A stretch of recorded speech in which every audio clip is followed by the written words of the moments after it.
ಆತ್ಮೀಯ ಬಂಧುಗಳೇ, ಶ್ರೀಮದ್ ಭಾಗವತಂ ಸ್ಕಂದ 3 ಭಾಗ 1 ಅಧ್ಯಾಯ 10 ಸೃಷ್ಟಿ ಪ್ರಭೇದಗಳು. ಇದರಿಂದ 2 ಶ್ಲೋಕಗಳನ್ನು ತಿಳ್ಕೊಳ್ಳೋಣ. ಶ್ಲೋಕ 5 ತದ್ವಿಲೋಕ್ಯಾಬ್ಜ ಸಂಭೂತೋ ವಾಯುನಾ ಯದಧಿಷ್ಠಿತಃ ಪದ್ಮಮಂಭಶ್ಚ ತತ್ಕಾಲ ಕೃತವೀರ್ಯೇಣ ಕಂಪಿತಂ. ಅನುವಾದ: ಆ ಬಳಿಕ ಬ್ರಹ್ಮದೇವನು ತಾನು ಆಸೀನನಾದ ಕಮಲಪುಷ್ಪ ಮತ್ತು ಆ ಕಮಲಪುಷ್ಪ ಬೆಳೆಯುತ್ತಿರುವ ನೀರು ಎರಡೂ ಬಲವತ್ತವಾದ ಚಂಡಮಾರುತದಿಂದ ಕಂಪಿಸುತ್ತಿರುವುದನ್ನು ಕಂಡನು. ಶ್ಲೋಕ 6 ತಪಸಾ ಹ್ಯೇಧಮಾನೇನ ವಿದ್ಯೆಯ ಚಾತ್ಮಸಂಸ್ಥಯ ವಿವೃದ್ಧ ವಿಜ್ಞಾನ ಬಲೋ ನ್ಯಪಾದ್ ವಾಯುಂ ಸಹಾಂಭಸ. ಅನುವಾದ: ದೀರ್ಘ ತಪಸ್ಸು ಮತ್ತು ಆತ್ಮ ಸಾಕ್ಷಾತ್ಕಾರದ ಅಲೌಕಿಕ ಜ್ಞಾನಗಳು ಬ್ರಹ್ಮದೇವನನ್ನು ವಾಸ್ತವ ಜ್ಞಾನದಲ್ಲಿ ಪಕ್ವವಾಗಿಸಿದವು. ಹೀಗಾಗಿ ಆತನು ನೀರಿನೊಂದಿಗೆ ಸಂಪೂರ್ಣವಾಗಿ ಮಾರುತವನ್ನು ಕುಡಿದು ಬಿಟ್ಟನು. ಇವು ಶ್ಲೋಕಗಳು ಮತ್ತು ಅವುಗಳ ಅನುವಾದ. ಈಗ ಭಾವಾರ್ಥದ ಮೂಲಕ ನಾವು ಇದರ ಅರ್ಥವನ್ನು ತಿಳ್ಕೊಳ್ಳೋದಕ್ಕೆ ಪ್ರಯತ್ನ ಮಾಡೋಣ. ಹೋದ ಭಾಗದಲ್ಲಿ ನಾವೇನು ತಿಳ್ಕೊಂಡ್ವಿ? ಸೂತ ಮುನಿಗಳು ಹೇಳ್ತಾರೆ, ಮೈತ್ರೇಯ ಮುನಿಗಳು ವಿದುರನಿಂದ ಅದನ್ನೆಲ್ಲ ಕೇಳಿ ತುಂಬ ಖುಷಿ ಪಡ್ತಾರೆ, ಚೈತನ್ಯ ಭರಿತರಾಗ್ತಾರೆ. ಯಾಕಂದರೆ ಅವರಿಗೆಲ್ಲ ತಿಳುವಳಿಕೆ ಅವ್ರ ಹೃದಯದಲ್ಲಿತ್ತು. ಅಂದರೆ ಎಲ್ಲ ಜ್ಞಾನ ಗೊತ್ತಿದ್ದರಿಂದ ಅವರ ಪ್ರಶ್ನೆಗಳಿಗೆ ಒಂದಾದ ಮೇಲೆ ಒಂದು ಈಗ ಉತ್ತರವನ್ನು ಕೊಡೋದಕ್ಕೆ ಶುರು ಮಾಡ್ತಾರೆ. ಮೈತ್ರೇಯ ಮುನಿಗಳು ಹೇಳ್ತಾರೆ, ವಿದುರ, ಭಗವಂತನ ಸಲಹೆ ಏನಿತ್ತು ಅದರ ಹಾಗೇನೆ ಬ್ರಹ್ಮದೇವ 100 ದೇವಮಾನ ವರ್ಷಗಳ ಕಾಲ ತಪಸ್ಸಲ್ಲಿ ತೊಡಗ್ತಾನೆ, ಭಗವಂತನ ಭಕ್ತಿ ಸೇವೆಯಲ್ಲಿ ಮಗ್ನನಾಗ್ತಾನೆ ಅಂತ ತಿಳ್ಕೊಂಡಿದ್ವಿ. ಈಗ ಮುಂದುವರೆದು ಹೇಳ್ತಾರೆ, ಆ ನಂತರ ಬ್ರಹ್ಮದೇವ ಏನು ಮಾಡ್ದ? ತಾನು ಕೂತಿದ್ನಲ್ಲ ಆ ಕಮಲಪುಷ್ಪ ಮತ್ತೆ ಆ ಕಮಲಪುಷ್ಪ ಬೆಳೀತಾ ಇದ್ದಂತಹ ನೀರು, ಅಂದರೆ ಆ ಕಮಲದ ಹೂವು ನೀರಿನಿಂದ ಬಂದಿರುತ್ತಲ್ಲ ಆ ನೀರು ಎರಡೂ ಕೂಡ ತುಂಬ ಒಂದು ದೊಡ್ಡ ಚಂಡಮಾರುತ ಇರುತ್ತಲ್ಲ ಅದರಿಂದ ಅದು ಕಂಪಿಸ್ತಾ ಇರೋದು, ಅಂದರೆ ಅಲುಗಾಡ್ತಾ ಇರೋದನ್ನ ಅವನು ಗಮನಿಸ್ತಾನೆ. ಈಗ ತಾನು ಕೂತಿರುವಂತಹ ಕಮಲದ ಹೂವು ಮತ್ತೆ ಆ ನೀರು ಎರಡೂ ಕೂಡ ಅಲ್ಲಾಡ್ತಾ ಇರೋದು, ಚಂಡಮಾರುತ ಯಾವುದೋ ಒಂದು ದೊಡ್ಡ ಚಂಡಮಾರುತ ಬೀಸ್ತಾ ಇದೆ, ಅದರಿಂದ ಅದು ಅಲುಗಾಡ್ತಾ ಇರೋದನ್ನ ಅವನು ಗಮನಿಸ್ತಾನೆ. ಈಗ ಭಾವಾರ್ಥದಲ್ಲಿ ಗುರುಗಳೇ ಇದರ ಬಗ್ಗೆ ಏನು ಹೇಳಿದ್ದಾರೆ ಅಂತ ತಿಳ್ಕೊಳ್ಳೋಣ. ಈ ಐಹಿಕ ಜಗತ್ತನ್ನು ಮಾಯಾಮಯವೆಂದು ಕರೆಯಲಾಗಿದೆ, ಏಕೆಂದರೆ ಇದು ಭಗವಂತನ ಅಲೌಕಿಕ ಸೇವೆಯನ್ನು ಮರೆಸುವ ತಾಣವಾಗಿದೆ. ಹಾಗಾಗಿ ಭಗವಂತನ ಸೇವೆಯಲ್ಲಿ ತೊಡಗಿದವನು ಈ ಐಹಿಕ ಜಗತ್ತಿನಲ್ಲಿ ಕೆಲವೊಮ್ಮೆ ಅಷ್ಟು ಹಿತವಲ್ಲದ ಸನ್ನಿವೇಶಗಳಿಂದಾಗಿ ತುಂಬ ವಿಚಲಿತನಾಗಬಹುದು. ಮಾಯಾಶಕ್ತಿ ಮತ್ತು ಭಕ್ತ ಈ ಎರಡೂ ಬಣಗಳ ನಡುವೆ ಯುದ್ಧ ಘೋಷಣೆಯಾಗುತ್ತದೆ. ಕೆಲವೊಮ್ಮೆ ದುರ್ಬಲರಾದ ಭಕ್ತರು ಮಾಯಾಶಕ್ತಿಯ ಬಲವಾದ ಹಲ್ಲೆಗೆ ಬಲಿಪಶುವಾಗಿ ಬೀಳುತ್ತಾರೆ.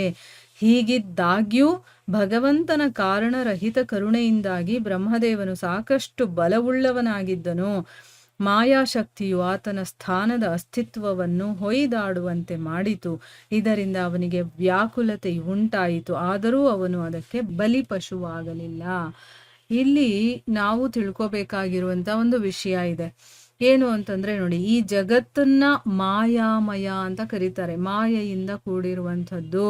ಯಾಕೆ ಅಂತಂದ್ರೆ ಇದು ಭಗವಂತನ ಜೊತೆ ನಮ್ಮ ಸಂಬಂಧ ಇದೆಯಲ್ಲ, ಅಂದ್ರೆ ನಾವು ಅವನ ಸೇವಕರು ಅನ್ನೋದನ್ನೇ ಮರೆಸುವಂತಹ ಒಂದು ಜಾಗ ಇದು.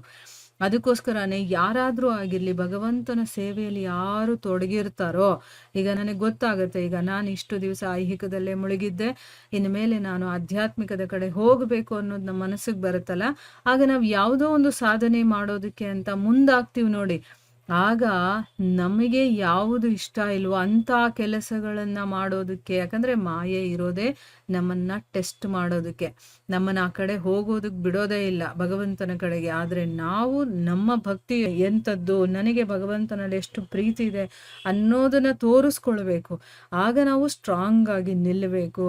ಇದಕ್ಕೊಂದು ಎಕ್ಸಾಂಪಲ್ ಕೊಡ್ತೀನಿ ನೋಡಿ. ಈಗ ಈ ಸತ್ಸಂಗ ಅಂತಾನೆ ಇಟ್ಕೊಳ್ಳೋಣ, ನಾವು ಪ್ರತಿನಿತ್ಯ ಕೇಳಬೇಕು ಅಂತ ಮನಸ್ಸು ಮಾಡಿರ್ತೀವಿ. ಇದೆಲ್ಲ ಸ್ಟಾರ್ಟಿಂಗ್ ಬರುವಂಥದ್ದು ಆಯಿತಾ. ಒಂದು ಹಂತಕ್ಕೆ ಹೊಟ್ಟೋದ್ಮೇಲೆ ನಮ್ಮನ್ನು ಯಾರೂ ಅಲ್ಗಾಡ್ಸೋದಕ್ಕಾಗಲ್ಲ. ಆದರೆ ಸ್ಟಾರ್ಟಿಂಗಲ್ಲಿ ಏನಾಗುತ್ತೆ, ನಮ್ಮ ಮನಸ್ಸು ಯಾವಾಗಲೂ ಐಹಿಕದಲ್ಲಿರೋ ಅಂಥದ್ದಲ್ವಾ. ಈಗ ಅದನ್ನು ಆಧ್ಯಾತ್ಮಿಕದ ಕಡೆಗೆ ತರೋದಕ್ಕೆ ಶುರು ಮಾಡ್ತೀವಿ. ಆಗೇನಾಗುತ್ತೆ, ಒಂದು ದಿವಸ 2 ದಿವಸ ಬರ್ತೀವಿ, 3ನೇ ದಿವಸ ಏನಾಗುತ್ತೆ, ಇನ್ನೇನು ನಾನು ಸತ್ಸಂಗದಲ್ಲಿ ಕೂತ್ಕೊಂಡು ಕೇಳಬೇಕು ಅಂದಾಗ ಯಾವುದೋ ಒಂದು ರೀತಿಯಲ್ಲಿ ನಮಗೆ ಅಡೆತಡೆಗಳು ಬರುತ್ತೆ. ಏನು ಅಂತಂದರೆ, ಅಯ್ಯೋ ಏನು ಸತ್ಸಂಗ ಅಂತಿರ್ತೀಯ, ಬಾ ಅಲ್ಲೇನೋ ಒಂದು ನಮ್ಗೇನು ಇಷ್ಟ ಆಗಿರುತ್ತೋ ಐಹಿಕದಲ್ಲಿ ಅಂಥದ್ದು ಏನಾದರೂ ಒಂದು ನಮಗೆ ಅಟ್ರಾಕ್ಷನ್ ಮಾಡೋದಕ್ಕೆ ಬರುತ್ತೆ. ಇಂಥವ್ರು ಯಾರೋ ಒಬ್ಬರು ಬಂದು ಇಂಥ ಕಡೆ ಹೋಗೋಣ ಬಾ, ಅಲ್ಲೇನೋ ಸೇಲ್ ಹಾಕಿದ್ದಾರೆ, ಅದು ತೊಗೋಬೋದು, ಇಲ್ಲಿ ಹೋಗ್ಬೋದು, ಎಂಜಾಯ್ ಮಾಡ್ಬೋದು ಅಂತೆಲ್ಲ ನಮ್ಮನ್ನ ಕರೀತಾರೆ. ಆವಾಗ ನಮ್ಗೇನಾಗುತ್ತೆ, ಮನಸ್ಸು ಆ ಕಡೆಗೆ ಹೋಗೋದಕ್ಕೆ ಶುರುವಾಗುತ್ತೆ. ನಾವೇನಾದರೂ ವೀಕ್ ಆಗಿದ್ರೆ ನಾವು ಆ ಕಡೆ ಬಿದ್ದು ಹೋಗ್ತೀವಿ. ಅಂದರೆ ಏನು, ಇದನ್ನು ಬಿಟ್ಟು ಅಲ್ಲಿಗೆ ಹೋಗ್ತೀವಿ. ಅದೇ ನಮ್ಮ ಮನಸ್ಸು ಸ್ಟ್ರಾಂಗ್ ಆಗಿದ್ರೆ, ಇಲ್ಲ ನಾನು ಇದನ್ನು ಕೇಳಲೇಬೇಕು, ಏನೇ ಆಗಲಿ ನಾನು ಮೊದಲು ಸತ್ಸಂಗವನ್ನು ಕೇಳಬೇಕು, ಆಮೇಲೆ ನಾನು ಬೇರೆದು ಅಂತಂದ್ಬಿಟ್ಟು ನಾವು ಸ್ಟ್ರಾಂಗ್ ಆಗಿದ್ದಾಗ ನಾವು ಸತ್ಸಂಗವನ್ನೇ ಕೇಳ್ತೀವಿ. ಆಗ ನಮಗೆ ಕೇಳಿದ್ಮೇಲೆ ಅನ್ಸುತ್ತೆ, ಅಯ್ಯೋ ನಾನು ಅಲ್ಲೇನಾದರೂ ಹೊರಟೋಗಿದ್ರೆ ಇಂಥ ಒಂದು ಒಳ್ಳೆ ವಿಚಾರ ನನಗೆ ಮಿಸ್ ಆಗ್ತಾ ಇತ್ತಲ್ಲ ಅಂತಂದ್ಬಿಟ್ಟು. ಆ ರೀತಿ ಇಲ್ಲಿ ಏನು ತಿಳ್ಕೋಬೇಕು ಅಂತಂದರೆ, ನಾವು ಆಧ್ಯಾತ್ಮಿಕದಲ್ಲಿ ಕಾಲು ಇಟ್ಟಿದ್ದೀವಿ ಅಂತಂದಾಗ ಅಲ್ಲಿ ನಾವು ಏನು ಮಾಡಬೇಕು, ಅದನ್ನು ಸ್ಟ್ರಾಂಗಾಗಿ ನಮ್ಮ ಮನಸ್ಸನ್ನು ಇಟ್ಕೊಂಡು ಆ ಕೆಲಸಗಳಲ್ಲಿ ನಾವು ಮುಂದುವರಿತಾ ಹೋಗಬೇಕು. ಅಲ್ಲಿ ಏನು ಬಂದರೂ ಕೂಡ ನಾವು ಅಲುಗಾಡಬಾರ್ದು, ಆಯಿತಾ? ಯಾಕಂದರೆ ಮಾಯೆ ಇರೋದೇ ಅದಕ್ಕೆ. ನೋಡಿ, ಈ ಜಗತ್ತು ಎಷ್ಟು ಜಗಮಗಿಸ್ತಾ ಇದೆ. ಈ ಜಗತ್ತನ್ನು ಭಗವಂತ ಸೃಷ್ಟಿ ಮಾಡಿರೋದೇ ನಾವು ಚೇಂಜ್ ಆಗಲಿ ಅಂತ ಅಂದ್ಬಿಟ್ಟು, ನಮ್ಮನ್ನು ನಾವು ತಿದ್ಕೊಳ್ಳಿ ಅಂತ. ಯಾರಾದರೂ ತಿದ್ಕೊಳ್ತಾ ಇದೀವ? ಕೆಲವೇ ಜನಗಳು ಮಾತ್ರ. ಎಲ್ಲರೂ ಬರೀ ದುಡ್ಡು ಸಂಪಾದನೆ ಮಾಡೋದು, ಮನೆ ಮಠ ಮಾಡೋದು, ಇದರಲ್ಲೇ ಇದ್ದಾರೆ ಹೊರತು ದೇವರು ಅನ್ನೋದನ್ನೇ ಮರ್ತು ಹೋಗಿದ್ದಾರೆ. ನಮ್ಮ ಒಂದು ಡ್ಯೂಟಿ ಏನು ಅನ್ನೋದನ್ನೇ ಮರ್ತು ಹೋಗಿದ್ದೀವಿ ನಾವೆಲ್ಲ, ಅಲ್ವಾ? ಭಗವಂತನ ವಿಚಾರಗಳನ್ನ ಕೇಳಬೇಕು ಅಂದರೆ ಸಮಯ ಇಲ್ಲ ಅಂತ ಹೇಳ್ತೀವಿ. ಎಂಥ ಒಂದು ಮಾಯೆಗೆ ನಾವು ಒಳಗಾಗಿದ್ದೀವಿ ಅನ್ನೋದು ಅದರಲ್ಲಿ ಗೊತ್ತಾಗುತ್ತೆ ನಮಗೆ. ಆದರೆ ಇಲ್ಲಿ ಬ್ರಹ್ಮದೇವನಿಗೆ ಭಗವಂತನ ಕರುಣೆ ಇತ್ತು. ಅವನು ಕೂಡ ಭಗವಂತನ ಕೆಲಸವನ್ನು ನಾನು ಮಾಡಬೇಕು ಅನ್ನುವಂತಹ ಒಂದು ಮನಸ್ಥಿತಿಯನ್ನು ಇಟ್ಕೊಂಡಿದ್ದಂಥವನು. ಅವನು ಬಹಳ ಬಲಶಾಲಿ. ಇಲ್ಲಿ ಬಲ ಅಂತಂದರೆ ದೈಹಿಕದಿಂದ ಅಲ್ಲ, ಮಾನಸಿಕವಾಗಿ ಅವನು ಒಳಗಡೆಯಿಂದ ತುಂಬ ಬಲ ಇದ್ದಂಥವನು. ಅದಕ್ಕೋಸ್ಕರ ಆ ಮಾಯಾಶಕ್ತಿ ಅವನನ್ನು ಅಲುಗಾಡಿಸೋದಕ್ಕೆ ನೋಡಿದ್ರು ಕೂಡ ಅವನಿಗೆ ವ್ಯಾಕುಲತೆ ಉಂಟಾಯಿತು, ಆದರೆ ಅವನು ಬಲಿಪಶು ಆಗಲಿಲ್ಲ. ಅವನು ತಕ್ಷಣ ಎಚ್ಚರಗೊಳ್ತಾನೆ, ಹೋ ನನ್ನ ಕೆಲಸ ಮಾಡೋದು ನನಗೆ ಇಂಪಾರ್ಟೆಂಟು, ಇದರಿಂದ ನಾನು ಯಾವುದೇ ರೀತಿ ಕೂಡ ನಾನು ಡಿಸ್ಟರ್ಬ್ ಆಗಬಾರ್ದು ಅಂತ ಅವನು ಅಂದ್ಕೊಳ್ತಾನೆ. ಈಗ ಮುಂದಿನ ಶ್ಲೋಕದಲ್ಲಿ ಏನು ಹೇಳ್ತಾ ಇದ್ದಾರೆ ಅಂತ ತಿಳ್ಕೊಳ್ಳೋಣ. ದೀರ್ಘ ತಪಸ್ಸು ಮತ್ತು ಆತ್ಮ ಸಾಕ್ಷಾತ್ಕಾರದ ಅಲೌಕಿಕ ಜ್ಞಾನ ಇದೆಯಲ್ಲ, ಅದು ಬ್ರಹ್ಮದೇವನನ್ನ ವಾಸ್ತವ ಜ್ಞಾನದಲ್ಲಿ ಪಕ್ವವಾಗಿಸಿತ್ತು. ನೋಡಿ, ನಾವು ಯಾವಾಗ ನಮ್ಮ ಸಾಧನೆಗಳನ್ನು ಒಂದು ಚೂರು ತಪ್ಪದೆ ಪ್ರತಿದಿನ ನಾನು ಕೇಳಬೇಕು ಅಂದಮೇಲೆ ಕೇಳಲೇಬೇಕು. ಆದ್ದರಿಂದ ನನ್ನ ಮನಸ್ಸನ್ನು ಆ ಕಡೆ ಈ ಕಡೆ ಮಾಡಬಾರ್ದು. ಒಂದು ದಿವಸನೂ ಬಿಡದೆ ನಾವು ಆ ಸಾಧನೆಯನ್ನು ಮಾಡ್ತಾ ಹೋಗಬೇಕು. ಆಮೇಲೆ ಆ ಜ್ಞಾನವನ್ನು ತಿಳ್ಕೊಂಡಿರ್ತೀವಲ್ವ, ಅದೆಲ್ಲವೂ ಕೂಡ ನಮ್ಮ ಒಳಗಡೆ ಇದ್ದಾಗ ಅದು ನಮ್ಮನ್ನು ಕಾಪಾಡ್ತಾ ಇರುತ್ತೆ. ಇಲ್ಲಿ ದೀರ್ಘವಾದ ತಪಸ್ಸನ್ನು ಮಾಡಿದ್ದ ಬ್ರಹ್ಮದೇವ, ಮತ್ತು ಅವನಲ್ಲಿ ಅಲೌಕಿಕ ಜ್ಞಾನ ಕೂಡ ಇತ್ತು. ಅದು ಅವನನ್ನು ಜ್ಞಾನದಲ್ಲಿ ಪಕ್ವವಾಗಿ ಮಾಡಿತ್ತು ಅವನನ್ನು. ಅದಕ್ಕೇನಾಯಿತು, ಅವನು ನೀರಿನ ಜೊತೆ ಆ ಚಂಡಮಾರುತ ಬಂದಿತ್ತಲ್ವಾ, ಅಂದರೆ ಗಾಳಿ, ಅದನ್ನು ಕೂಡ ಅವನು ಕಂಪ್ಲೀಟ್ ಆಗಿ ಕುಡಿದು ಬಿಟ್ಟ ಅಂತಂದ್ಬಿಟ್ಟು ಹೇಳ್ತಾ ಇದ್ದಾರೆ ಇಲ್ಲಿ. ಈಗ ಇದರ ಬಗ್ಗೆ ಭಾವಾರ್ಥದಲ್ಲಿ ಗುರುಗಳೇನು ಹೇಳಿದ್ದಾರೆ ಅಂತ ತಿಳ್ಕೊಳ್ಳೋಣ. ಬ್ರಹ್ಮದೇವನು ತನ್ನ ಅಸ್ತಿತ್ವಕ್ಕಾಗಿ ನಡೆಸಿದ ಹೋರಾಟವು ಐಹಿಕ ಜಗತ್ತಿನಲ್ಲಿ ಜೀವಿಗಳ ಮತ್ತು ಮಾಯಾಶಕ್ತಿಯ ನಡುವೆ ಮುಂದೆ ನಡೆದ ಹೋರಾಟದ ವೈಯಕ್ತಿಕ ನಿದರ್ಶನವಾಗಿದೆ. ಬ್ರಹ್ಮದೇವನಿಂದ ಆರಂಭಿಸಿ ಈ ಯುಗದವರೆಗೆ ಜೀವಿಗಳು ಐಹಿಕ ಗುಣಗಳ ಒತ್ತಡದ ವಿರುದ್ಧ ಹೋರಾಡುತ್ತಲೇ ಇವೆ. ವಿಜ್ಞಾನದ ಅರಿವಿನಿಂದ ಮತ್ತು ಅಲೌಕಿಕ ಸಾಕ್ಷಾತ್ಕಾರಗಳಿಂದ ನಮ್ಮ ವಿರುದ್ಧ ಕೆಲಸ ಮಾಡುವ ಐಹಿಕ ಶಕ್ತಿಯನ್ನು ನಿಗ್ರಹಿಸಲು ಪ್ರಯತ್ನಿಸಬಹುದು. ಈ ಆಧುನಿಕ ಯುಗದಲ್ಲಿ ಸುಧಾರಿತ ಐಹಿಕ ವೈಜ್ಞಾನಿಕ ಅರಿವು ಮತ್ತು ತಪಸ್ಸುಗಳು ಐಹಿಕ ಶಕ್ತಿಯ ಸಾಮರ್ಥ್ಯವನ್ನು ನಿಲ್ಲಿಸುವಲ್ಲಿ ತುಂಬ ಅದ್ಭುತ ಪಾತ್ರವನ್ನು ವಹಿಸಿವೆ. ದೇವೋತ್ತಮ ಪರಮಪುರುಷನಿಗೆ ಶರಣಾಗತನಾದವನು ಮತ್ತು ಪ್ರೇಮಮಯ ಅಲೌಕಿಕ ಸೇವೆಯ ಮನೋಭಾವದಿಂದ ಭಗವಂತನ ಆಜ್ಞೆಯನ್ನು ಪರಿಪಾಲಿಸುವವನು ಐಹಿಕ ಶಕ್ತಿಯನ್ನು ಯಶಸ್ವಿಯಾಗಿ ನಿಗ್ರಹಿಸಬಹುದಾಗಿದೆ.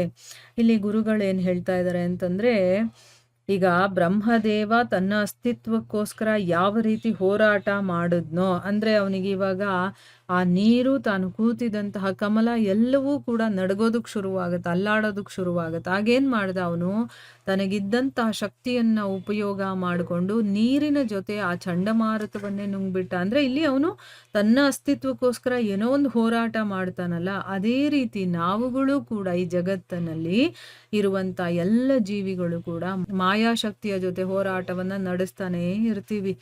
ಆಯ್ತಾ, ಒಂದಲ್ಲ ಒಂದು ರೀತಿಯಲ್ಲಿ. ಈಗ ನಾನು ಇದ್ರ ಮುಂಚೆನೆ ನಾನು ಒಂದು ಎಕ್ಸಾಂಪಲ್ ಕೂಡ ಹೇಳಿದೆ.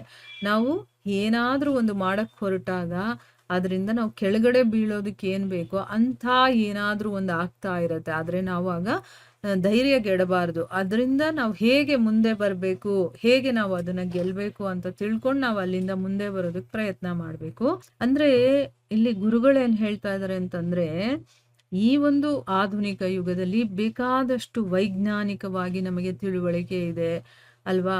ಮತ್ತೆ ನಾವು ತಪಸ್ಸನ್ನು ಕೂಡ ಮಾಡಬೇಕು. ತಪಸ್ಸು ಅಂತಂದ್ರೆ ಕಣ್ಮುಚ್ಕೊಂಡು ಕೂತ್ಕೊಳ್ಳೋದಲ್ಲ. ನಾವು ಏನ್ ಸಾಧನೆ ಮಾಡ್ತಾ ಇದೀವೋ ಅದ್ರಲ್ಲಿ ನಾವು ನಮ್ಮನ್ನ ನಾವು 100% ತೊಡಗಿಸ್ಕೊಳ್ಬೇಕು.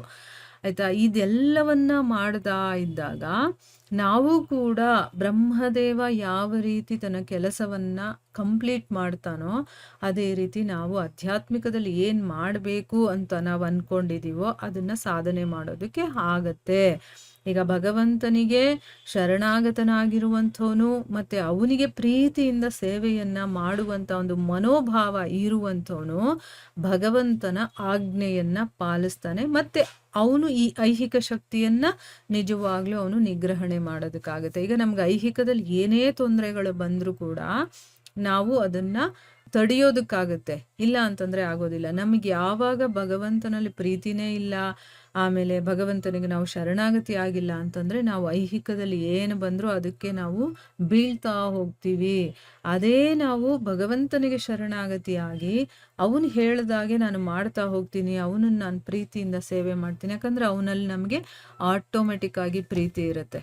ಆವಾಗ ನಮ್ಮನ್ನು ಯಾರು ಏನು ಮಾಡೋದಕ್ಕಿಲ್ಲ. ಭಗವಂತ ಏನು ಹೇಳಿದಾನೆ, ನನಗೆ ಯಾರು ಶರಣಾಗತಿ ಆಗ್ತಾರೋ ಅವ್ರ ಯೋಗಕ್ಷೇಮವನ್ನ ನೋಡ್ಕೊಳ್ಳೋದು ನನ್ನ ಜವಾಬ್ದಾರಿ. ಅಂದ್ರೆ ನಮಗೆ ದಾರಿ ಕೂಡ ಅವನೇ ತೋರಿಸ್ತಾನೆ, ಯಾವ ರೀತಿ ನಾವು ಹೋಗಬೇಕು, ಏನು ಮಾಡಬೇಕು ಅನ್ನೋದನ್ನೆಲ್ಲ ಅವನು ಹೇಳ್ತಾ ಹೋಗ್ತಾನೆ, ನಮ್ಮಿಂದ ಅವನು ಮಾಡಿಸ್ತಾ ಹೋಗ್ತಾನೆ. ನಾನು ಬರೀ ನಿಮಿತ್ತನಾಗಿ ಇರ್ತೀನಿ. ಅಂದ್ರೆ ಅಲ್ಲಿ ನನ್ನ ಒಂದು ಗುರಿ ಏನಿದೆಯೋ ಅಲ್ಲಿವರೆಗೂ ಕರ್ಕೊಂಡು ಹೋಗುವಂತ ಕೆಲಸ ಕೂಡ ಅವನೇ ಮಾಡ್ಬಿಡ್ತಾನೆ, ನಾವೇನು ಮಾಡಬೇಕಾಗಿಲ್ಲ. ಸೊ ಈ ರೀತಿ ನಾವು ಇದನ್ನ ಅರ್ಥ ಮಾಡ್ಕೊಳ್ಬೇಕು. ಇಲ್ಲಿಗೆ ನಾವು ನಿಲ್ಸೋಣ. ಹರೇ ಕೃಷ್ಣ.